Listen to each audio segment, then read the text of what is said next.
Hello welcome और स्वागत है आप सबका मेरी एक नई वीडियो में, जिसमें हम बात करने वाले हैं मिनिस्ट्री ऑफ फाइनेंस से निकाली है एक job opportunity for the lawyers. और ये एक बहुत ही अच्छी अपॉर्चुनिटी होने वाली है फॉर द फ्रेशर्स और जो भी लॉ ग्रेजुएट्स हैं उन सब के लिए। तो इसके बारे में हम बात करेंगे, बट उससे पहले मैं आपको एक बहुत इम्पॉर्टेंट इन्फॉर्मेशन बताने वाला हूँ जिसको आपको बहुत ध्यान से सुनना है। तो इस चैनल पर हम बात करते हैं लॉ से रिलेटेड जो भी अपॉर्चुनिटीज़ निकलती हैं इन गवर्नमेंट सेक्टर उन सब के बारे में। तो अगर आप उन लोगों में से हैं, उन लॉयर्स में से हैं जो कि जॉब फाइंड कर रहे हैं आज की डेट में, या फिर कोई भी गवर्नमेंट जॉब के लिए अप्लाई करना चाहते हैं, तो ये चैनल आपके लिए बहुत ही इंपॉर्टेंट रहने वाला है।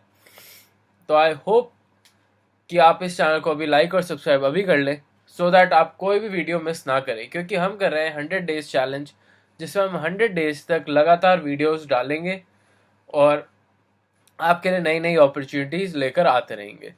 सो आई होप आपको ये वीडियोस अच्छी लग रही होंगी। अगर आप अपना फीडबैक देना चाहते हैं तो आप मुझे कमेंट्स में ज़रूर बता सकते हैं। और चलिए चलते हैं इस अपॉर्चुनिटी की तरफ और देखते हैं कि इस अपॉर्चुनिटी में क्या क्या दिया गया है और आपको क्या क्या एलिजिबिलिटी क्राइटेरिया पूरे करने होंगे। चलिए चलते हैं। तो जैसे कि आप देख सकते हैं, ये अपॉर्चुनिटी निकली है डिपार्टमेंट ऑफ रेवेन्यू में, मिनिस्ट्री ऑफ फाइनेंस में, जो कि है एक legal opportunity for the lawyers जो कि लीगल रिसर्च के लिए अपॉइंटेड करे जाएंगे। तो अगर हम बात करें इसकी एलिजिबिलिटी की, तो इसमें एलिजिबिलिटी में साफ साफ लिखा हुआ है लॉयर्स के लिए स्पेसिफिकली कि आपके पास बैचलर्स की लॉयर की डिग्री होनी चाहिए, मतलब आप पास आउट होने चाहिए, आपका रजिस्ट्रेशन होना चाहिए और एक रिकॉग्नाइज यूनिवर्सिटी से आप पास आउट होने चाहिए। और अगर बात करी जाए आपके एक्सपीरियंस की, तो इसमें 1 से लेकर 5 ईयर्स तक का आपके पास रिसर्च और रिपोर्ट राइटिंग का एक्सपीरियंस होना चाहिए और प्रोफेशनल लीगल एक्सपीरियंस भी होना चाहिए, तभी आप इस अपॉर्चुनिटी के लिए एलिजिबल होते हैं। और through out understanding of direct और इनडायरेक्ट टैक्सेस ऑफ लॉ, आपको नॉलेज होनी चाहिए डायरेक्ट और इनडायरेक्ट टैक्सेस की, और एक्सपीरियंस होना चाहिए in policy related for the work of area in taxation और पब्लिक फाइनेंस। अगर आपको टैक्सेशन और पब्लिक फाइनेंस में ज़रा सा भी एक्सपीरियंस है तो आप इस अपॉर्चुनिटी के लिए काफ़ी एलिजिबल हो जाते हैं।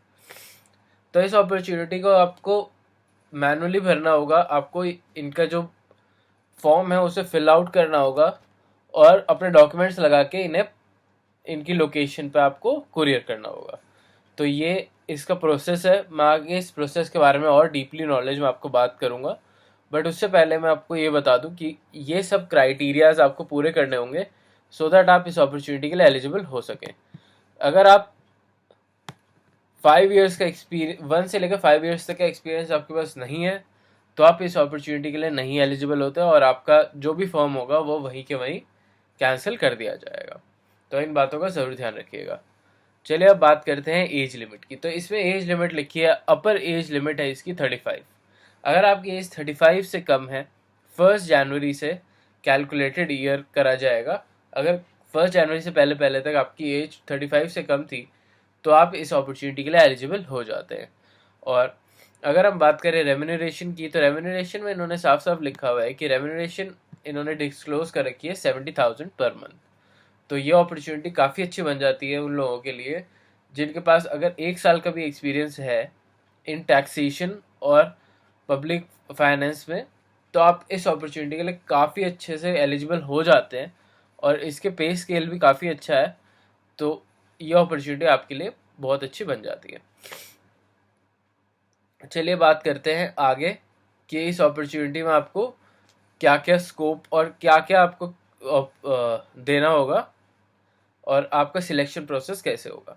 तो जैसे कि आप देख सकते हैं यहाँ पे सिलेक्शन प्रोसेस के बारे में साफ साफ लिखा हुआ है कि जो रिटर्न फॉर्म है आपको उसे फिल आउट करना होगा फिजिकली और जाके उसे कुरियर करना होगा इनकी एड्रेस पे। तो एड्रेस मैं आपको डिस्क्रिप्शन में भी मेंशन कर दूंगा सो दैट आपको बार बार ढूंढने की ज़रूरत ना पड़े। और इसका लिंक भी मैं आपको डिस्क्रिप्शन में ही दे दूंगा सो दैट आप वहाँ से जाके इसको देख सकें और इसके बारे में और इन्फॉर्मेशन अच्छे से निकाल सकें। और इस फॉर्म को आपको फिर दोबारा एक बार पढ़ लेना चाहिए, और अगर आप इसको नहीं पढ़ना चाहते तो आप वीडियो को फिर दोबारा भी देख सकते हैं अपनी क्लियरिटी के लिए, क्योंकि अगर कोई भी पॉइंट आप मिस कर देते हैं तो आपका फॉर्म कैंसिल हो सकता है, क्योंकि इसका पूरा सिलेक्शन प्रोसेस उसी फॉर्म पर डिपेंड होगा। और अगर आपका फॉर्म सिलेक्ट हो जाता है तो आपको शॉर्टलिस्ट कर लिया जाएगा और उसके बाद सिर्फ एक इंटरव्यू के लिए आपको बुलाया जाएगा इनकी पर्टिकुलर लोकेशन पे, जिसका एड्रेस अभी डिस्क्लोज नहीं करा गया है, बट वो एड्रेस आपको ईमेल, टेक्स्ट मैसेज या फिर किसी भी फिजिकल ईमेल के मेल के थ्रू आपको प्रोवाइड कराया जाएगा। तो इन बातों का ज़रूर ध्यान रखिएगा। और अगर हम बात करें इसके फिजिकल जो भी फॉर्म फिल करना है, तो इसका फॉर्म इसके नीचे ही दे रखा है। आप इसको एनेक्चर बी को आपको प्रिंट कराना है और इस फॉर्म को अच्छे से भरना है, और इसमें जो जो डॉक्यूमेंट्स मांगे गए हैं वो यहीं ऊपर लिखे हुए हैं, तो आपको उन डॉक्यूमेंट्स को भी इसके साथ अटैच कर देना है, सो दैट आपका जो भी फॉर्म है वो अच्छे से फिल हो जाए और आप इस सिलेक्शन प्रोसेस में रिक्रूटमेंट के लिए सिलेक्ट हो जाए। तो आई होप आपको ये वीडियो अच्छी लगी हो और हेल्पफुल लगी हो, और अगर कोई भी चीज़ आपको डाउटफुल लगे इसको फिल करते टाइम या फिर आपको पढ़ते टाइम कुछ ना समझ आए, तो आप मुझे कमेंट्स में ज़रूर बता सकते हैं। मैं आपकी हेल्प करने के लिए हमेशा हूँ। आई होप आपको आज की वीडियो अच्छी लगी हो तो चैनल को लाइक और सब्सक्राइब अभी कर लीजिएगा, क्योंकि मैं आपके लिए ऐसी नई नई और अच्छी अच्छी अपॉर्चुनिटीज़ लाता रहता हूँ। और हम मिलेंगे आपसे फिर से कल एक नई अपॉर्चुनिटी के साथ। तो अभी के लिए मैं चलता हूँ और मिलता हूँ आपसे एक नई अपॉर्चुनिटी के साथ। बाय।